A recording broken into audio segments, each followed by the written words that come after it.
المسرک کی حدیث پاک ہے، حدیث نمبر 5152۔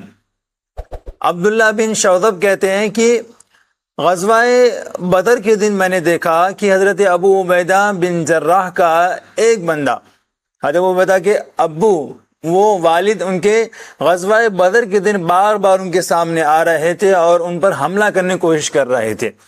حضرت ابو عبیدہ بن جراح جو ہے وہ آپ سے ان سے جی چرا رہے تھے، ان کا سامنا آپ نہیں کرتے تھے۔